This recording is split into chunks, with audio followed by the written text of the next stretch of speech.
ഡൽഹി ടെസ്റ്റിൽ വെസ്റ്റ് ഇൻഡീസിനെതിരെ ഇന്ത്യയ്ക്ക് അനായാസ ജയം. 7 വിക്കറ്റിനാണ് രണ്ടാം ടെസ്റ്റിൽ ഇന്ത്യ ജയിച്ചത്.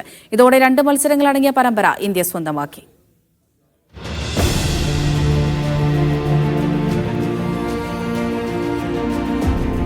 ആദ്യ ടെസ്റ്റിൽ തകർന്ന് തരിപ്പണമായ വെസ്റ്റ് ഇൻഡീസ് ഡൽഹിയിലെ രണ്ടാം ടെസ്റ്റിൽ പൊരുതാനുറച്ചാണ് ഇറങ്ങിയത്.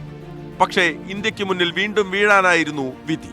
1994 ശേഷം സ്വന്തം മണ്ണിൽ വെസ്റ്റ് ഇൻഡീസിനോട് തോറ്റിട്ടില്ല എന്ന നേട്ടം ഇന്ത്യ തുടർന്നു.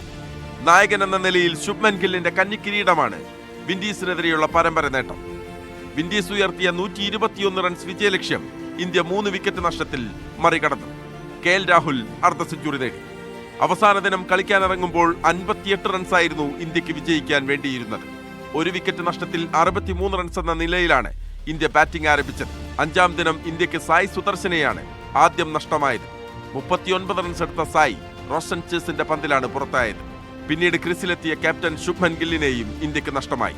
ഇന്ത്യ ഒന്നാം ഇന്നിംഗ്സിൽ 5-ന് 518 എന്ന നിലയിൽ ഡിക്ലെയർ ചെയ്തിരുന്നു. മറുപടി ബാറ്റിംഗിൽ 248 റൺസാണ് വിൻഡീസ് നേടിയത്. രണ്ടാം ഇന്നിംഗ്സിൽ വെസ്റ്റ് ഇൻഡീസ് 390 റൺസ് നേടി. 2 ഇന്നിംഗ്സിലുമായി 8 വിക്കറ്റ് വീഴ്ത്തിയ കുൽദീപ് യാദവാണ് കളിയിലെ താരം. രവീന്ദ്ര ജഡേജയാണ് player of the series. Sports desk, media 1.